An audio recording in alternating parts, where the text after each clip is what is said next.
Sejam bem-vindos ao Rumos e Desafios, um programa produzido pela Santa Cecília TV para discutir temas interessantes com pessoas de destaque em suas áreas. Eu sou Marcelo Henrique Gasoli Veronês, apresentador e condutor dos assuntos. O especial de hoje abordará temas afins à presunção de inocência. Para tanto, convidamos dois advogados com notório conhecimento sobre o assunto. Agradeço a presença do advogado Elias Antônio Jacó, professor universitário de quem tive a honra de ser aluno, e que, dentre outros cargos já ocupados, é um promotor público apresentado. Muito obrigado pela sua presença, doutor Elias. Eu é que agradeço, Marcelo, inclusive, a oportunidade de estar com você e com o meu querido amigo também, meu ex-aluno, meu afilhado, né, um advogado brilhante, de consumado conhecimento, e espero poder colaborar para a reflexão dos nossos telespectadores. Esse é o meu propósito. Certamente assim será. Eu agradeço também a presença do advogado José Luiz Moreira de Macedo, que tem mais de 32 anos de atuação especializada na área criminal federal. Obrigado pela sua presença, doutor Macedo. Obrigado, Marcelo. Obrigado, doutor Elias, a quem estou tendo a honra aqui, meu professor, que me iniciou nos trilhos do direito penal.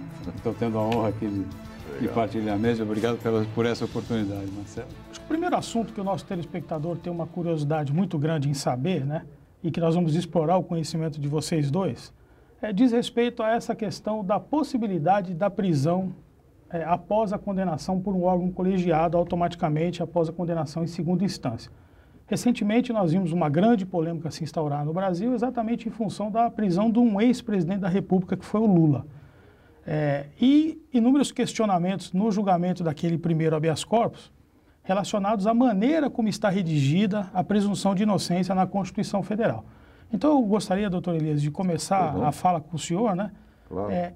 É possível a prisão após a condenação em segunda instância, ou a Constituição Federal está redigida de um jeito que ela exige o trânsito em julgado da decisão? Olha, eu preciso fazer primeiro uma pequena exposição, quer dizer, o princípio da presunção da inocência, que até a gente chama também de presunção de não culpabilidade, né? Ele está encartado nas cartas de direitos humanos, de direitos individuais e nas constituições das repúblicas democráticas, aqui nos estados democráticos de direito, depois de uma longa elaboração e de muita conquista, de muita luta, não é?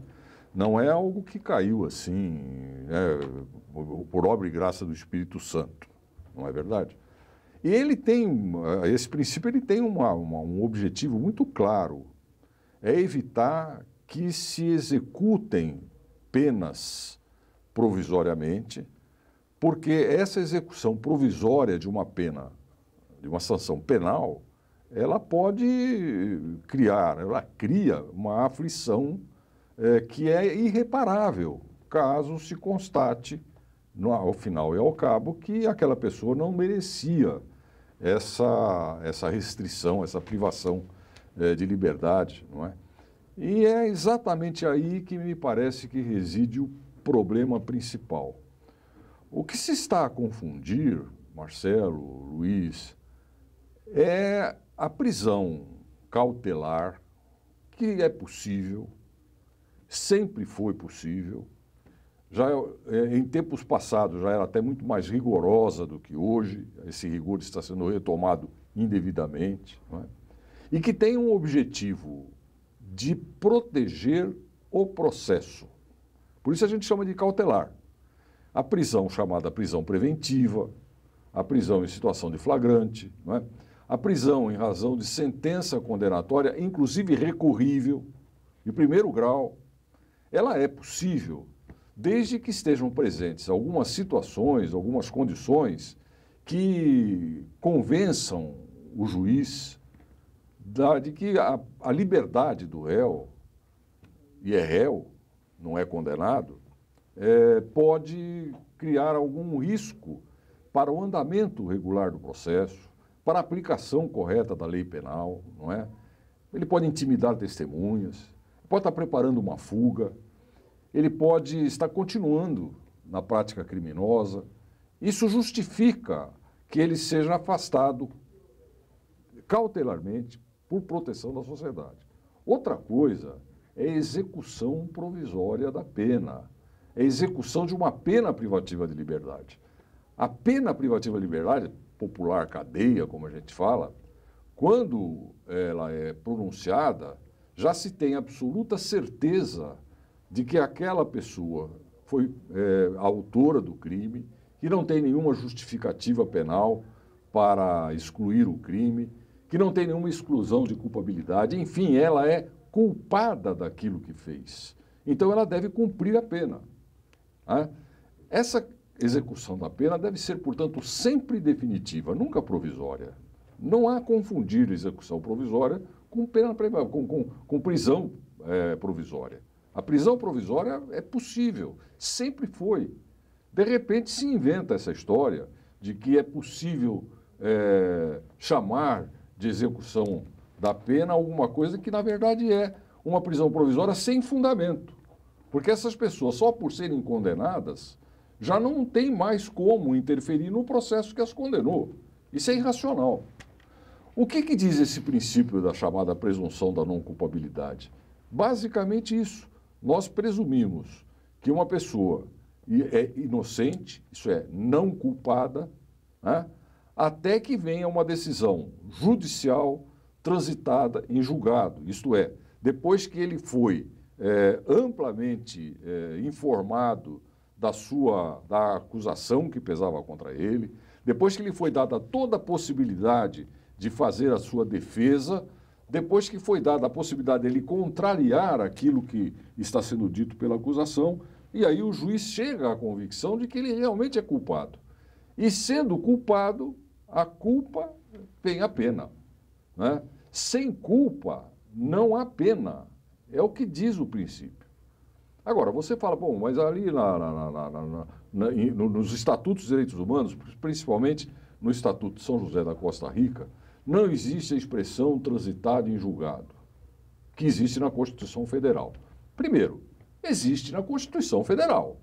Portanto, nós devemos simplesmente obedecer à Constituição Federal e não inventar aí uma retórica falaciosa, mentirosa, sofística, para dizer que não é bem assim.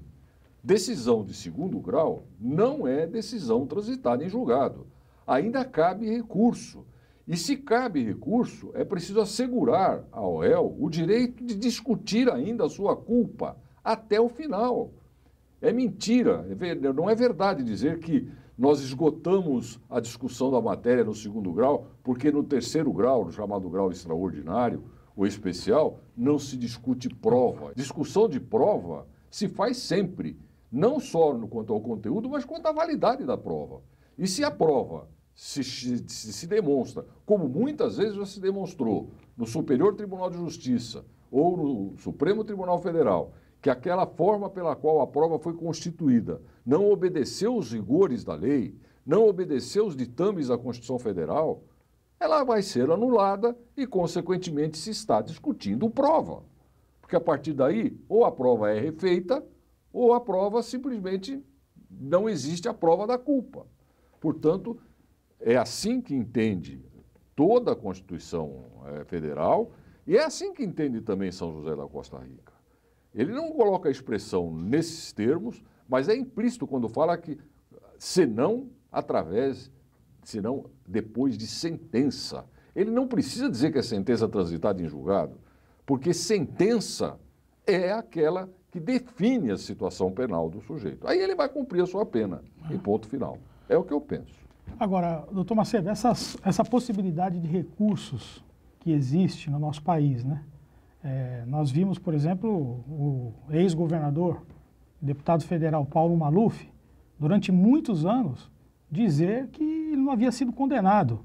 E a sucessão e impetração de recursos que muitas vezes levam à questão da prescrição. Então, como fica essa situação, por exemplo, que envolve a prescrição? Isso é uma coisa que eu sempre entro no mérito.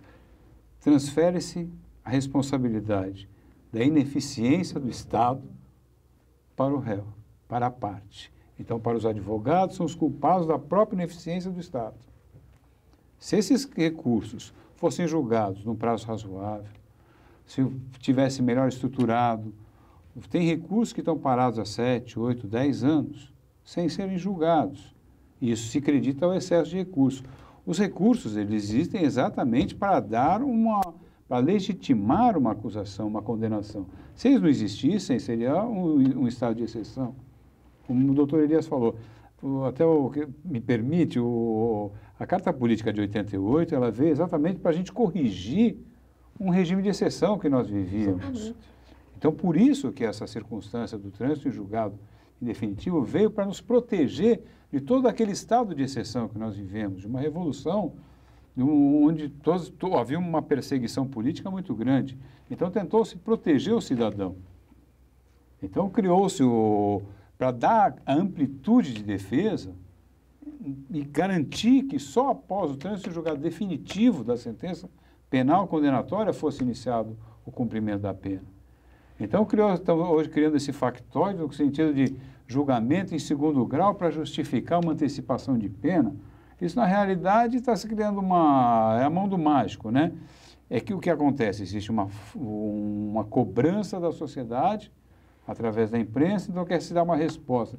Desculpe, naquele momento histórico, isso era valioso. Se hoje deixou de ser, então vamos mudar a lei. Não é mudar entendimento, a gente não pode mudar a lei por entendimento jurisprudencial. Que mudar a lei, nesse caso, é fazer uma nova Constituição, porque nós estamos falando de cláusulas pétreas. Então convoque-se, mas não vamos chegar e querer mudar por decisão judicial uma cláusula pétrea constitucional. Eu acho que, na realidade, isso vira uma grande brincadeira. Ô Marcelo, e não é só a Constituição que diz isso. O Código de Processo Penal também diz. Claro. Existe um artigo no Código de Processo Penal que expressamente somente admite execução da pena depois de decisão condenatória transitada em julgado. Está na lei penal, que vem refletir exatamente essa preocupação muito bem levada pelo Zé Luiz. Quer dizer, nós estamos constituindo um acervo de direitos individuais que vem no curso da história e que se explica pela própria história recente do Brasil. E nós estamos regredindo nesse ponto. Nós tivemos até pouco tempo atrás uma chamada prisão preventiva obrigatória, rapaz. O nosso Código Penal de 1941, que foi editado durante a ditadura, Vargas, não é? Estado Novo, né? No Estado Novo, ele estabelecia coisas do arco da velha, viu? Ele dizia, por exemplo, que era obrigatória a prisão preventiva se a pena culminada, quer dizer, a pena prevista pelo legislador fosse superior a um determinado tanto. O sujeito tinha que ser preso, não é? E mais, se ia por uma decisão de júri, por exemplo, não é? Você sabe que no júri são 7 jurados que decidem. E a maioria absolve ou condena. E naquela época o júri era muito complexo. Hoje é mais simplificado. Pois naquela época vigorava o seguinte princípio: se a decisão do júri absolutória não for unânime, isso é, se foi 6-1 pela absolvição, um energúmeno lá achou que tinha que condenar todo mundo, porque tinha jurado assim, não é? O sujeito não podia recorrer em liberdade. Ele tinha que ficar preso. Mesmo tendo ganho o processo por 6-1. Mesmo tendo quase a unanimidade da absolvição dos jurados, que é a sociedade que está falando. Pois é. Não é? Nós tínhamos a execução provisória da pena obrigatória. Para que a pessoa pudesse apelar, era preciso se recolher à prisão. Foi a famosa Lei Fleury. A Lei Fleury é que acabou com isso. Que criou o 594, o Código de Processo Penal. Exatamente. Que era obrigatória a condenação. O condenado era obrigado a iniciar o cumprimento. A lei não podia cumprir. Então, e veio curioso, porque foi uma lei que teve um efeito colateral democrático quando ela foi concebida para beneficiar um dos esbirros do regime, o famoso delegado Fleury, né? A Lei Cantidiano Sampaio, que acabou com a prisão preventiva obrigatória, acabou com essa obrigação de apelar em liberdade, preso. Olha, agora vamos voltar para trás? Agora, o Zé Luiz levantou um problema, aliás, você levantou, eu gostaria de apontar a questão da prescrição. Argumenta-se muito com isso, não é? É verdade que o Superior Tribunal de Justiça e, sobretudo, o Supremo Tribunal Federal, são necrotério de processos. É verdade no civil e é verdade no crime, não é? Prescrição é um instituto de direito que é punição ao Estado. a inércia do Estado. Se ocorre a prescrição, é porque o Estado ou se desinteressou pelo exercício do direito de punir, ou perdeu todo o prazo para isso. Então não se pode, de jeito nenhum, argumentar que nós vamos manter os prazos de prescrição, vamos manter essa prescrição como pena, mas quem cumpre a pena é a defesa, é o advogado, é o réu, é a liberdade do cidadão, que é o bem mais precioso depois da vida? O que é isso? O que é isso? Então, o senhor está tocando num ponto que no próximo bloco nós vamos falar que diz respeito à questão do foro privilegiado, né? Que no final das contas acaba desembocando no Supremo Tribunal Federal e em outras casas do Judiciário que vão ter um trâmite muito mais lento. Eu também queria... Até dizer um caso concreto, que eu não vou citar dados, mas é uma circunstância super engraçada do próprio Supremo. Num determinado processo, em uma determinada operação, foi dado uma liminar no habeas corpus. 6 anos depois, o ministro, a ministra, julgou prejudicado o habeas corpus. Essa liminar lá no Supremo? No Supremo, foi dada uma liminar. 6 anos depois, ela julga. Quer dizer, a pessoa cumpriu a pena. Não, o processo está em andamento. Ah, sim. O processo ainda não tinha nem terminado em primeira instância e julga prejudicado o habeas corpus. Quer dizer, volta à prisão 6 anos depois. Então, quer dizer, daí o juiz recebe uma batata quente na mão em cima de uma decisão totalmente estapafúrdia, sem nenhum fundamento. Então, o que acontece? Essas decisões, elas já estão lá prontas. Por mais que seja, hoje em dia, o ministro mais rápido que tem lá é o Toffoli. O ministro Toffoli dizem que é o mais rápido, que está quase com a casa em ordem dentro do Supremo. Então, o que acontece? Se for feito um trabalho de base, consegue será. Então, tem que ter esse trabalho e não acreditar terceiros a sua própria inércia. Mas eu veja só, eu vou tentar traduzir a agonia do telespectador, né? Porque o telespectador, o que ele vê? Quando ele vê alguém cometer um crime, ele gostaria que esse cidadão fosse preso. Agora, é óbvio, nós temos diversos tipos de penas que são aplicadas, prisão, não é isso? Sim. E aí o senhor falou da questão da prisão cautelar. Sim. Né? Então, a gente vê crime de sangue, por exemplo, inevitavelmente acabará levando a uma prisão cautelar. Em determinadas situações sim, em outras não. situações. Agora, o problema é que o crime cometido com a caneta, né, é esse crime que não leva à prisão cautelar, mas que gera efeitos nefastos Mas na leva à sociedade. prisão Tantos cautelar. Hoje quanto. leva não muito mais leva. do que os crimes de sangue. Então por Mas quê? hoje está levando a prisão cautelar até da muito testemunha, que é levada coercitivamente para depor, Quando- ou então é presa provisoriamente. O que é isso? Nós não fazemos distinção quanto à gravidade do crime para efeito da cautelaridade cautelar. da prisão. Certo. Os princípios, as diretrizes são diferentes. A gravidade do crime serve para fixar a pena, para o tamanho do castigo. Para a decretação da prisão preventiva ou para a manutenção da prisão cautelar, basta que estejam presentes situações de risco para o processo. Isso se aplica tanto para os crimes de sangue, como para os crimes de inteligência, branco. os crimes do colarinho branco, qualquer crime. Se por que se justificam, se tem justificado as prisões preventivas no caso da Lava Jato? O argumento mais usado por aqueles que decretam as prisões é que a pessoa vai continuar praticando, porque ela já deu indícios de que vai continuar. O que implica dizer que ele está um pouco se lixando para o processo, não é? Indica periculosidade, tá? Isso nem sempre acontece, por exemplo, em crime de sangue. Um homicídio, por exemplo, é um crime ocasional. Qualquer um de nós pode amanhã praticar um homicídio, não se escandalizem. O homicídio é um crime ocasional. Há, claro, que crimes gravíssimos, mas nem sempre você vai atrapalhar o processo por causa disso, né? Se o sujeito compra uma passagem quando está sendo processado por um crime de corrupção, para ir para o Paraguai, ou para a Espanha, ou para Portugal, justifica-se a prisão dele. Lógico, não há nenhuma dúvida quanto a isso. Outra coisa, Marcelo, nós estamos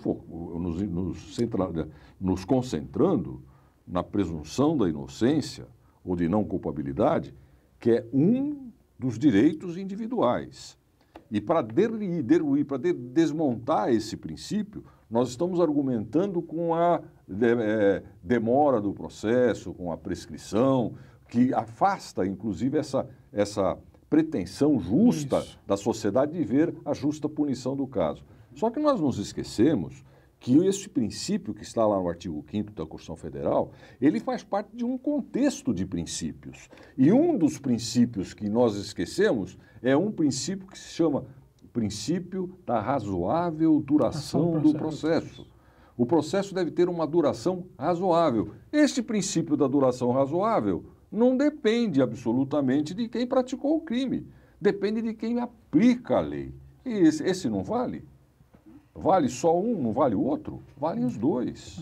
Valem os dois. Como os direitos e as garantias individuais, né, previstos no artigo 5º da Constituição Federal, eles servem, na realidade, para proteger o cidadão frente ao Estado, o Leviatã. Então, no momento que isso aí é desprezado, né, cria-se a teoria do inimigo do Estado. Exato. Daí nós Direito penal do inimigo, uma coisa de louco. Teoria geral do inimigo. Então, nós voltamos para a época de Hitler. Então, é uma coisa muito perigosa. Há um anseio popular, ele deve ser respeitado, ele tem que ser preservado, mas os direitos do cidadão, do preso... Hoje, o que mais assusta a população são os crimes contra a administração pública. Esses são os crimes que mais a gente vê em voga, Operação Lava Jato, tudo isso, os crimes praticados por políticos, são as coisas que mais, hoje em dia, impactam toda a sociedade. E tem que ter uma resposta do judiciário. Tem que ter, mas os direitos do réu, eles têm que ser preservados e têm que ser respeitados a Constituição como ela foi concebida. Não se criar factoides para justificar um anseio popular. Eu acho que a gente tem que fazer tudo dentro de um regramento já pré-concebido. Não se criar inovações para conseguir esse apelo midiático. Eu acho que a gente tem que ter bom senso. Porque nesse momento de águas turbulentas é que a gente tem que levar o barco com muito cuidado. Olha só, você, telespectador, já percebeu que nós estamos com dois experientes advogados, né, que são defensores, hoje exercem a função de defensores. Nós vamos chamar um rápido intervalo e voltamos já com Rumos e Desafios especial Presunção de Inocência.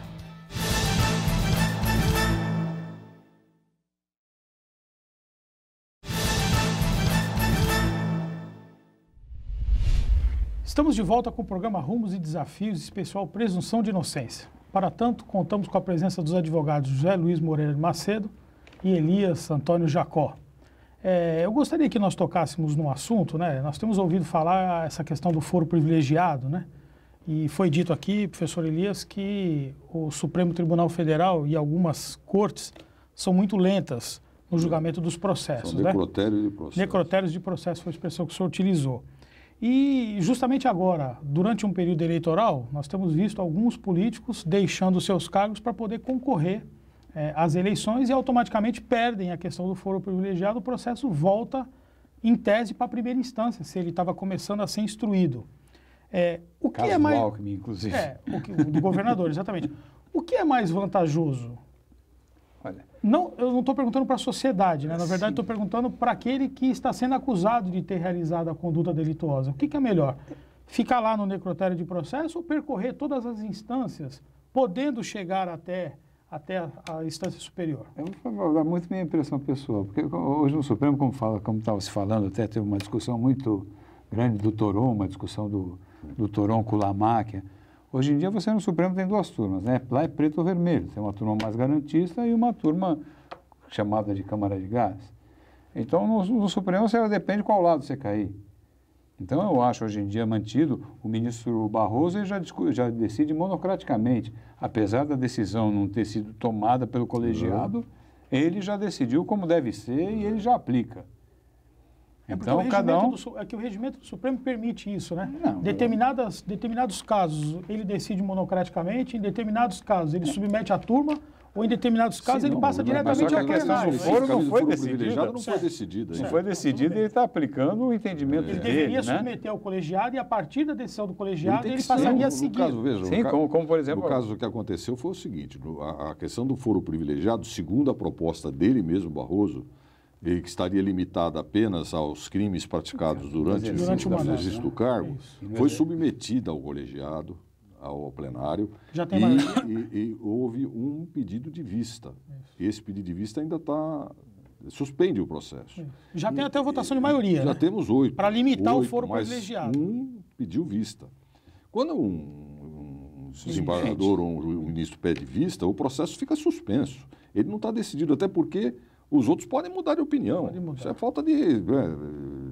O que faz o Barroso? Ele pega esses casos e ele já aplica o entendimento da suposta maioria, não é? Porque certamente o tribunal vai decidir desse jeito. Isso não tem cabimento, pô. Ele está desrespeitando não só uma norma do colegiado, como os colegas dele, que podem mudar de opinião. O que pensa o que pediu vice? Eu posso conseguir argumentos que convençam os outros. Agora, vamos explicar para o telespectador por que o foro privilegiado? Sim. Isso não é uma discriminação? Uma previsão legal nesse sentido. Não, que é lei, a gente sabe a lei. Mas o que existe, qual é o valor que existe por trás dessa lei? Por que determinadas pessoas precisam ser julgadas em determinadas instâncias e não vão ser julgados como cidadão qualquer pelo juiz natural do processo? O foro privilegiado, ele tem aliás, nós chamamos de foro privilegiado, na verdade, de privilégio ele não tem nada, ele chama foro por prerrogativa de função. Não se confere às pessoas, levam em conta a função que essas pessoas exercem. Existem determinadas funções que são especialmente resguardadas em face da sua relevância para o sistema democrático e político brasileiro, ou de qualquer país. Presidente da República, presidente de um poder legislativo, do poder judiciário. Um prefeito municipal? Prefeito que tem foro privilegiado no Tribunal... O prefeito municipal já não vejo da mesma forma. O grande problema é que você submeter uma pessoa dessa a um julgamento de juiz de primeiro grau, não é? Primeiro, pode aumentar a pressão sobre esse juiz de modo a não assegurar sua parcialidade. Segundo, pode ser fruto de uma pura manobra de ordem política, não é? Então, essas pessoas são sujeitas, são vulneráveis a isso. Ponto. Parágrafo, travessão. O que se faz no Brasil é um abuso. No Brasil, todo mundo tem foro privilegiado. Não. O que pretende agora, inclusive a legislação que está em discussão, né, é limitar consideravelmente as funções para as quais se confere o foro prerrogativa de função. Fora isso, os demais serão julgados em primeiro grau. O foro privilegiado, ou chamado foro privilegiado, ele confere um benefício num sistema judiciário emperrado como o nosso. Só isso. Quer dizer, o problema não é um benefício que se concede, é um aproveitamento de uma falha do sistema. Mais uma. Porque o que nós estamos vendo é que, no Brasil, os sistemas não têm uma vocação muito grande para corrigir suas próprias falhas. A tendência dos sistemas e das pessoas que exercem funções ou autoridade no Brasil é responsabilizar terceiros, em todos os aspectos da vida, não é? Criou-se uma filosofia do não-seísmo, né? Eu não sei, mas foi o fulano, não fui eu. Você pode ver há uma tragédia como a de Mariana, por exemplo, né? Aí você vai na empresa e fala, não, a culpa é da prefeitura. Você vai na empresa, não, a culpa é do Estado. Não. Quando há uma discussão séria sobre segurança pública, não, a responsabilidade de segurança pública é do Estado. Eu não tenho nada com isso, não. O Estado é da União, mas é porque entra... Quer dizer, mas então, teoria da transferência de responsabilidade. Da transferência de responsabilidade. Mas então, eu gostaria que nós concluíssemos esse tema especificamente, lembrando o seguinte, a finalidade do direito é o bem social, é o bem comum. Sim. Então, o foro privilegiado é para a proteção da própria sociedade. Da própria sociedade, exatamente. O conceito, o instituto, ele tem essa finalidade. O Supremo Tribunal Federal, a Corte Constitucional, né, em outros países, ela tem uma missão de proteger a Constituição. Muitas vezes ela não tem uma finalidade jurídica. Sim. E o Supremo, me parece que ele é assoberbado exatamente por cumprir essas duas facetas, né? De ser uma corte política, em função de garantir os valores constitucionais, mas também de ser a última instância do Poder Judiciário. Não é isso? Que acaba assoberbando, né? Eu acho que subvalorizam o STJ. Eu acho que o STJ deveria ser mais demandado. Eu acho que muita coisa que vai para o Supremo deveria encerrar no STJ. Além do STJ ter uma ótima estrutura, ele tem um número maior de ministros, ele tem plena condição, ele tem câmaras especializadas em direito público, em área penal, ele tem câmaras setorizadas. Eu acho que ele teria muito mais condições de segurar essa discussão. Vamos lá, tem procedimentos, como a própria Lava Jato, que foi em uma única instância, não houve duplo grau de jurisdição. A Lava Jato foi em um único grau de jurisdição, né? Não houve duplo grau, não tinha para quem recorrer. Né? Eu até entendia que naquele momento tinha que jogar uma turma para depois ir para o pleno, talvez, para criar pelo menos um duplo grau de jurisdição, mas não. Então, eu acho que há demandas que não deveriam ir para o Supremo. Mas isso você está falando na fase de investigação.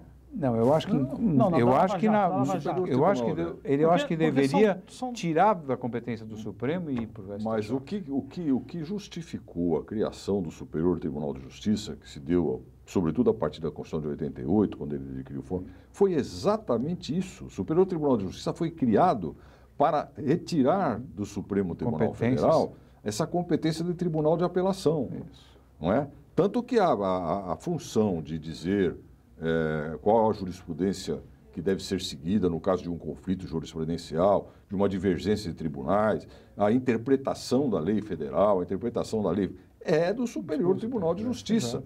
A única prerrogativa, a única competência que remanesce para o Supremo Tribunal Federal é a competência constitucional. Exatamente. Na violação à Constituição Federal. Entendeu? Hoje existem até alguns filtros nisso, mas essa foi a ideia da concepção do Superior Tribunal de Justiça. Mas é difícil o ministro do Supremo Tribunal Federal resistir à tentação de fazer um discurso num habeas corpus, numa ação declaratória de inconstitucionalidade, que vá muito além daquilo que realmente a gente entende por razoável.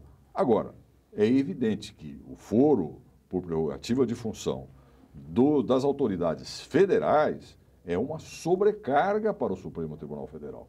Deveria ser competência do Superior Tribunal de Justiça também. Agora vamos voltar para a questão do Lula, para a gente fechar esse ciclo, né? Então, o ex-presidente foi condenado em primeira instância pelo juiz Sérgio Moro, teve essa condenação confirmada pelo Tribunal Regional Federal. Normal. E aí, então, impetrou o habeas corpus com a expectativa de que não começasse a cumprir pena depois da condenação em segunda instância. Mas acabou tendo o habeas corpus rejeitado, não é isso? Sim. Então, eu gostaria que nós falássemos a respeito disso, entendeu? Então, é a mudança de jurisprudência no Supremo? Essa interpretação do Supremo não é constitucional? Bom, é preciso, em primeiro lugar, verificar o seguinte. O habeas corpus que foi impetrado, que é chamado habeas corpus preventivo, e depois foi aditado, ele não tinha como objeto a discussão da prisão em razão de decisão de segunda instância. Ele tinha por objeto, e só poderia ter, porque o habeas corpus se impetra contra um determinado ato de coação que se entende ilegal, não é? Ilegal, contra a decisão do Tribunal Federal Regional da 4ª Região, que determinou o recolhimento da prisão, dizendo que essa ordem era ilegal. Aliás, o relator do habeas corpus no Supremo Tribunal Federal foi muito claro nesse sentido. Não é o momento e nem o local para discutir a constitucionalidade ou não de uma decisão. O que eu posso dizer é que a decisão do tribunal não tem nenhuma pecha de ilegalidade, porque ele foi baseado num entendimento do Supremo Tribunal Federal tomado pela maioria dos seus membros. Nós podemos até rever esse entendimento, mas enquanto ele está em vigor, a decisão deles é uma decisão fundamentada. Ponto. Acabou. Agora, daí já se politizou. Sim, tá? isso. E nós ficamos 2 dias discutindo e o homem mostrando lá. Até me ridícula lá. Foi muito criticado. Mostrando o bilhetinho do avião. Pelo amor de Deus. Mas foi muito criticado, mas eu acho que o cara. Eu achei que foi de uma lucidez tremenda o Marco Aurélio, que falou. Eu estava certo que iriam pautar as ADCs, que nós discutiríamos isso aqui nas ações diretas de constitucionalidade. Aí sim seria o palco correto para nós discutirmos esse tema. Jamais excede no limite estreito de um habeas corpus discutir uma matéria de tal envergadura. O ministro Marco Aurélio estava, inclusive, ele teve uma postura, achei muito pesada até, mas correta, que ele falou assim, não pautei em respeito não a sua figura, mas a cadeira que a senhora ocupa. Ele usou exatamente nesses termos. Ele foi bem delicado. Ele foi delicado, mas eu falei, mas ele Foi mas uma ele postura... não se furtou, exatamente, mas na fundamentação discutir. do voto dele, depois que ele viajou e voltou, não é? Ele não se furtou em discutir a questão. E aí é isso que está errado. Eles ficaram 8 horas ou 12 horas, sei lá, discutindo a decisão, a questão em abstrato. Agora, o Supremo Tribunal Federal tem 2 ou 3 decisões entendendo que é constitucional a determinação da execução provisória da pena. Essa decisão, no nosso modo de entender, ela nós chamamos de decisão teratológica, viu? Vamos explicar para o telespectador. Monstruosa, teratológica é monstruosa, porque ela é frontalmente contra a Constituição Federal. Mas existe uma coisa muito séria que se chama segurança jurídica, Marcelo.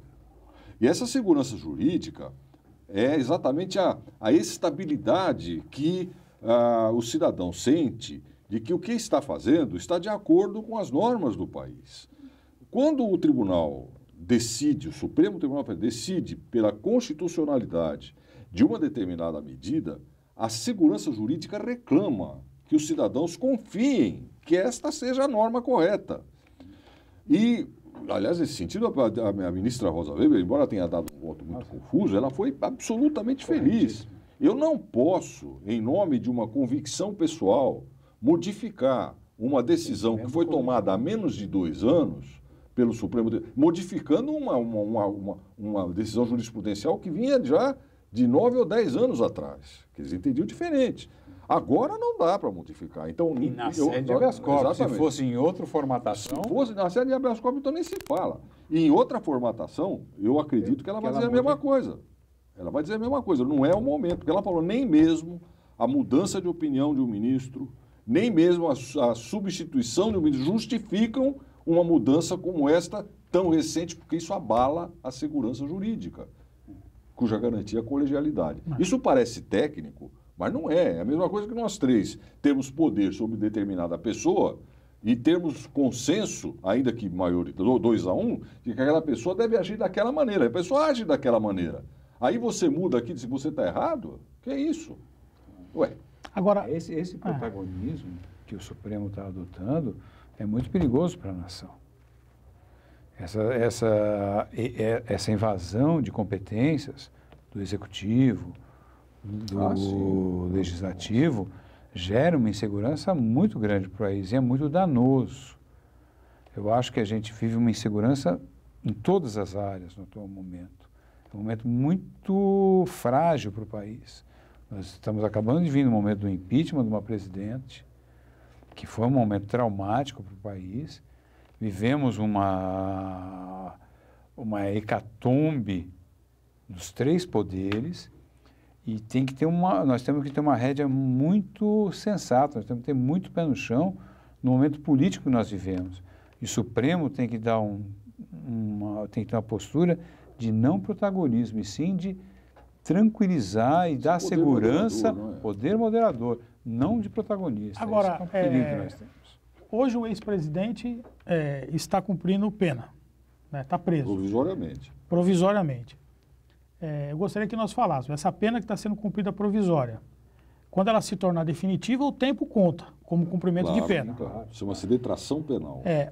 Qual é a perspectiva do ex-presidente Lula conseguir reverter essa decisão que lhe determina a prisão? A gente sabe que existem outros processos em andamento que levarão a outras decisões judiciais. O que está mais avançado é esse, que envolve a questão do triplex aí no Guarujá. Qual é a perspectiva? É através de outros habeas corpus? Porque ele já perdeu em 2 instâncias, ele agora vai fazer um recurso para o STJ. Não, o habeas corpus não vai reverter a decisão, porque não é esse o objetivo do habeas corpus. Isso, então, eu gostaria que nós entendêssemos isso, porque existem outros habeas corpus impetrados pelo ex-presidente. Exato. Distribuído para a segunda turma, nós falamos, que é uma turma mais liberal. Mas que envolve essa prisão, só pode ser essa prisão. Sim, mas somente a questão dele estar executando provisoriamente a pena.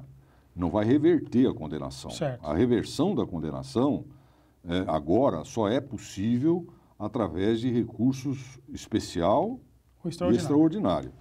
Ele deve estar entrando agora com esses recursos, que ele tentou lá com os 2 embargos, e há um prazo de 15 dias.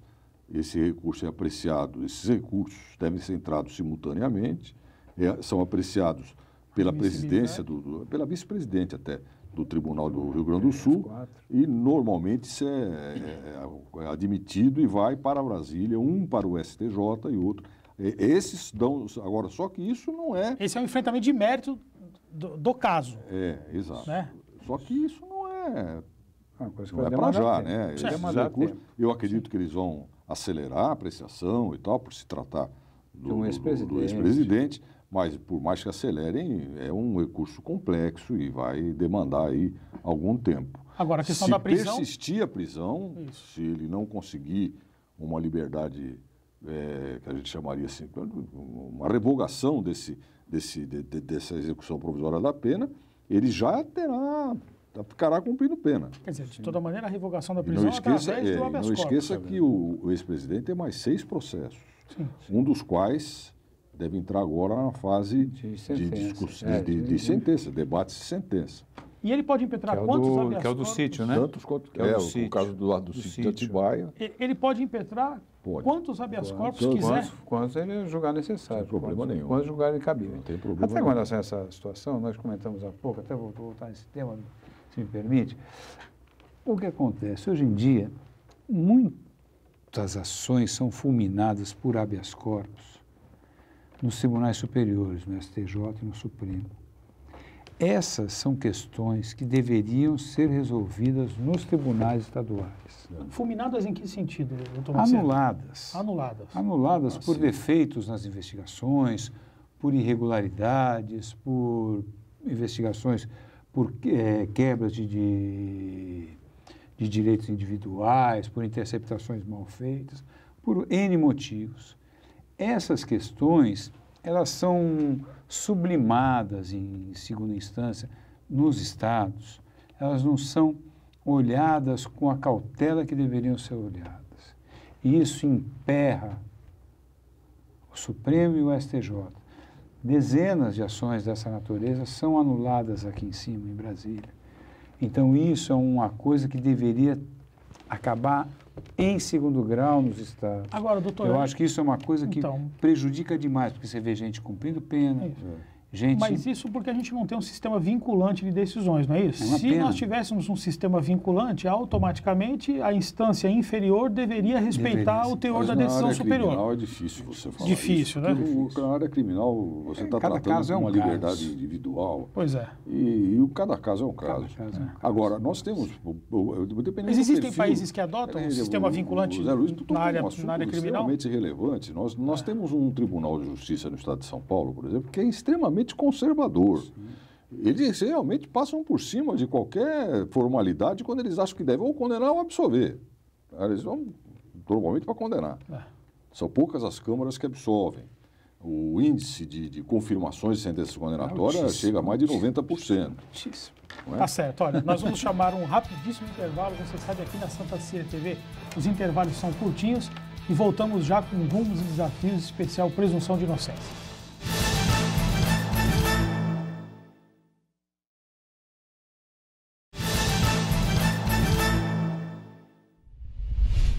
Estamos de volta com o programa Rumos e Desafios especial Presunção de Inocência, com a presença dos advogados Elias Antônio Jacó e José Macedo. Eu gostaria que nós tocássemos num assunto relacionado a essa questão da interferência da mídia.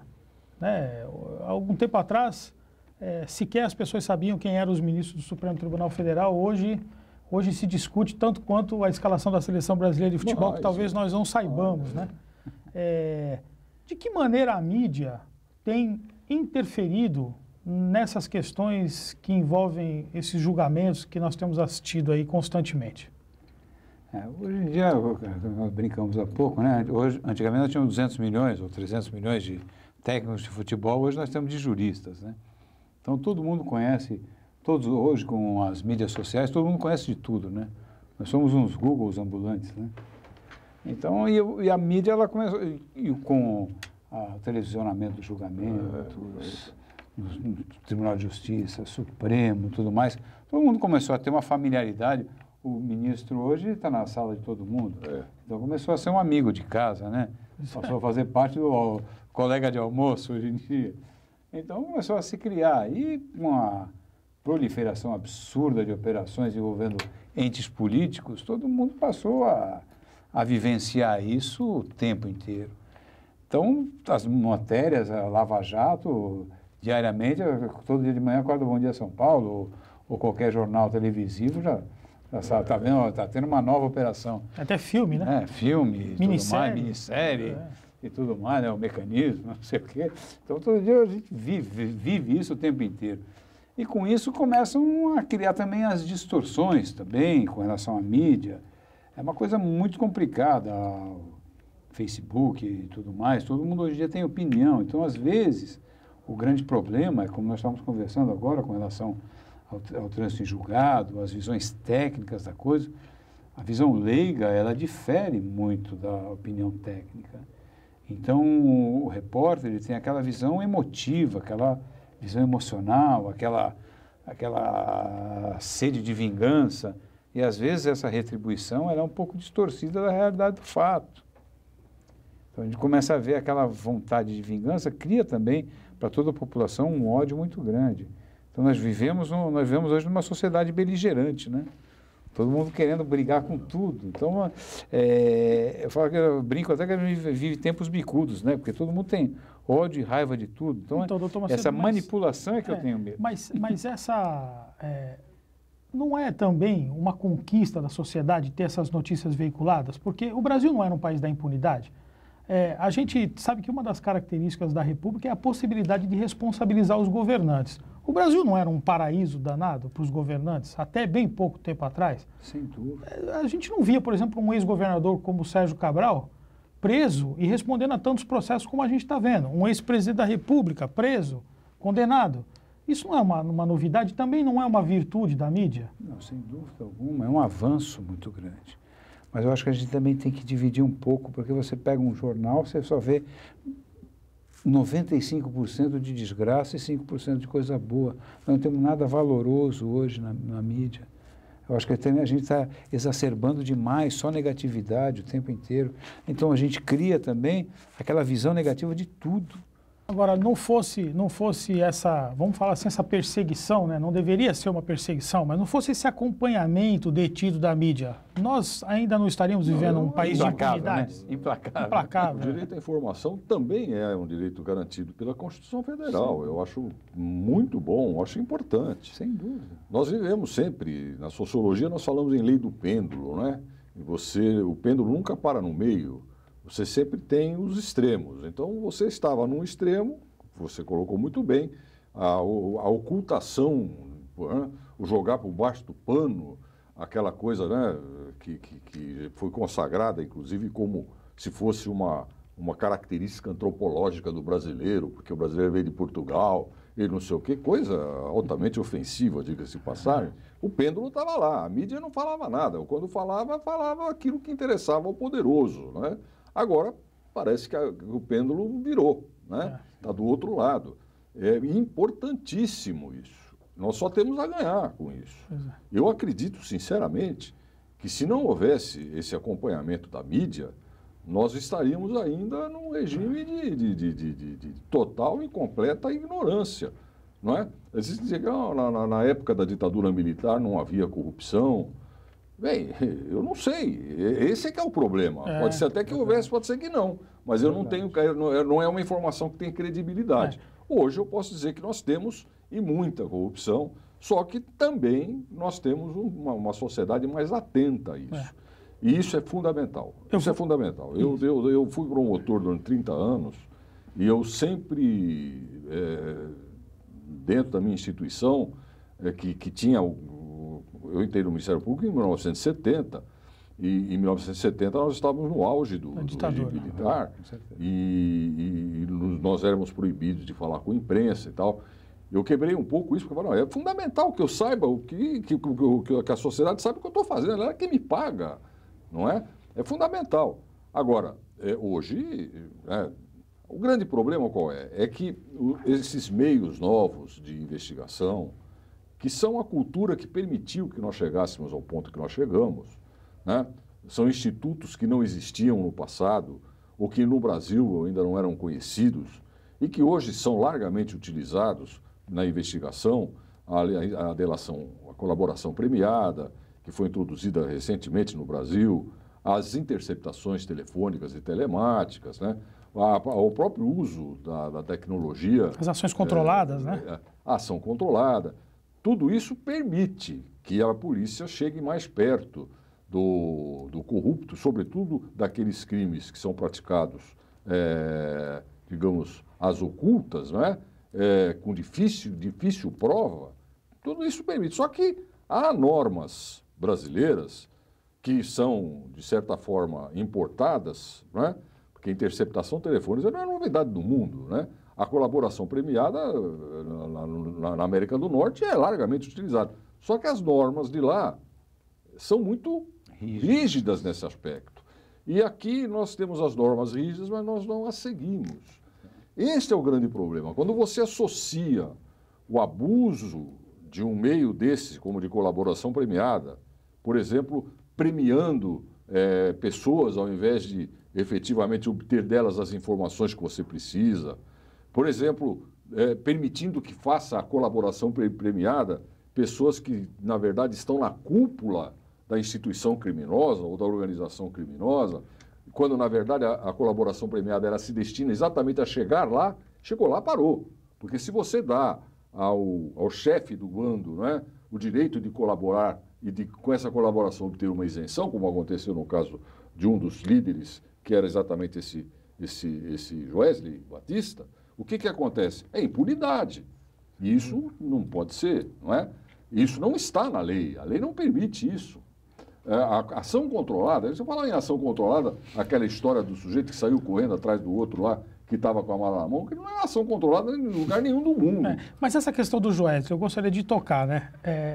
Ele não foi importante a delação dele para chegar no corpo de políticos? Mas não é colaboração, aquilo é uma confissão.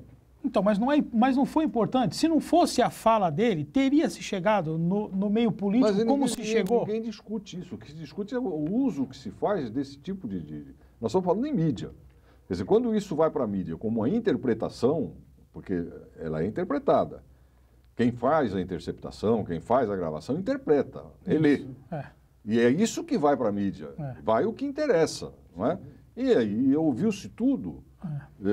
A validade disso aí, esse é que é o problema. Então, eu não aí posso... você já formou seu juízo condenatório. Eu não posso deixar de abrir um parênteses aqui e convidar o telespectador para ir lá no YouTube e procurar as outras edições desse programa Rumos e Desafios. Nós fizemos um aqui com o professor Chico Laescala e o Robson, né, Robson Bastos, que é coordenador do curso de jornalismo da Unisanta, sobre jornalismo Quarto Poder.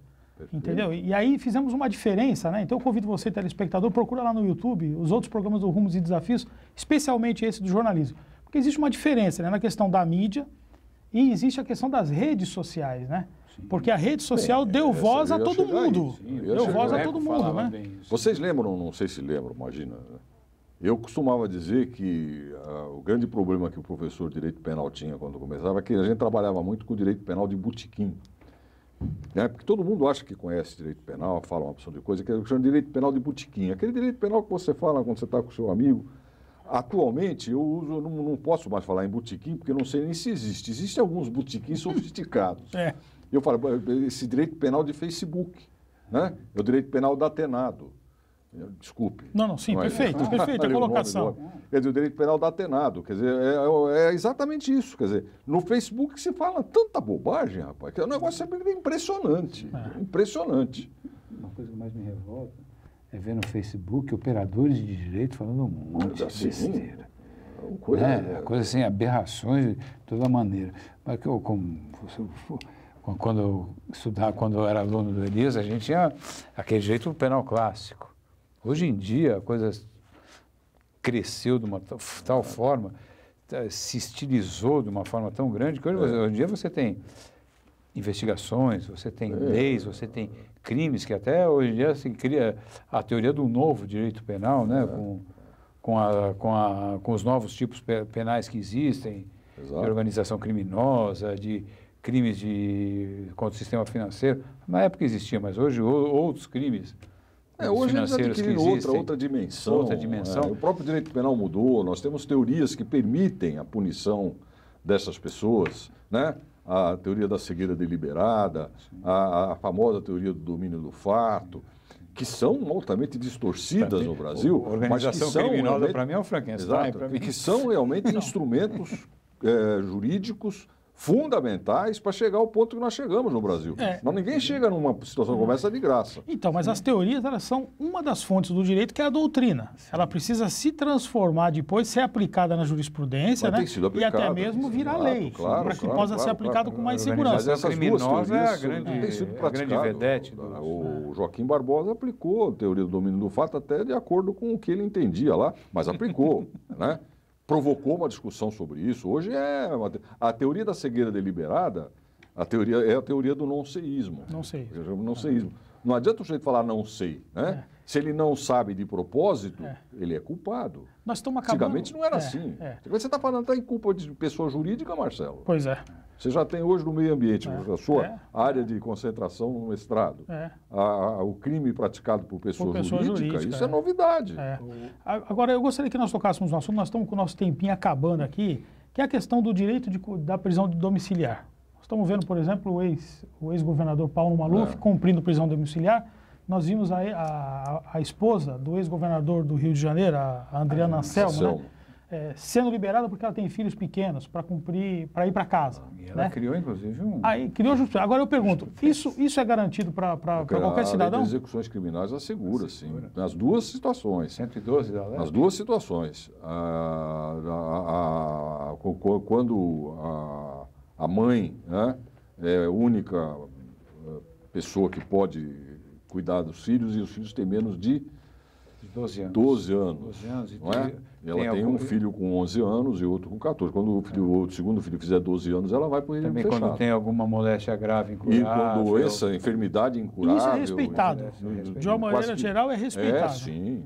Então, e ao que parece, pelo menos que eu li na mídia, o mal do Maluf é irreversível. O Maluf está... uma situação quase que irreversível. Ele está com um câncer metastático já de osso, era uma profundamente grave. Agora, é possível até que ele sobreviva aí algum tempo, mas... Agora, para nós... Mas é uma questão de humanidade. O direito penal deve ser humano. E ao mesmo tempo... humano, ele vira selvagem. E ao mesmo tempo, para nós paulistas, né, diferentemente de outros povos que existiram no mundo, que viram os seus criminosos morrerem sem serem condenados, muitas vezes sem serem sequer julgados, né? Sem serem presos, a gente teve o prazer de ver o Maluf preso. Exato. Né? Porque o Maluf tem que ser considerado um criminoso, condenado pela justiça. Se hoje ele está em casa, continua cumprindo pena, continua com limitações a seus direitos. Exatamente. Dos políticos corruptos. Que diga, por exemplo, a Paulo Petro, né? Quando ele criou uma empresa no estado de São Paulo para procurar petróleo, sabendo que as condições geológicas iriam dar em nada, né? Mas olha só, esse assunto está extremamente interessante. Certamente nós vamos ter outras oportunidades, né, de discutirmos outros assuntos. Eu agradeço profundamente a presença dos senhores, entendeu? E passo a palavra ao senhor, professor Jacó, para que o senhor faça a sua conclusão. Eu só quero agradecer essa oportunidade, aprendi muito aqui hoje, acho que isso é fundamental. E acho que programas como o seu devem realmente ser cada vez mais incentivados, viu? Porque é a forma pela qual nós formamos a cidadania. Essa é a grande falha que eu vejo ainda no Brasil, né?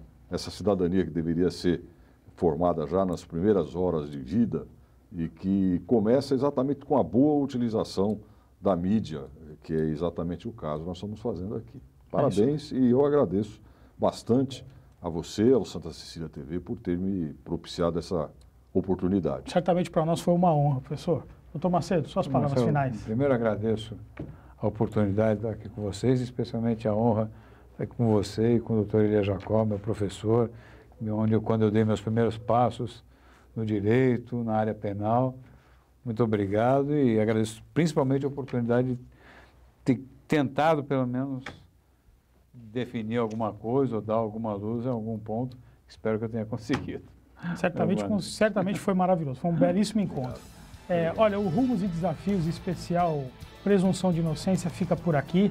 Eu agradeço a presença dos dois convidados mais uma vez e, ao mesmo tempo, lembro a você, telespectador, a Santa Cecília TV tem a maior programação regional da sua TV. Continue conosco e até mais.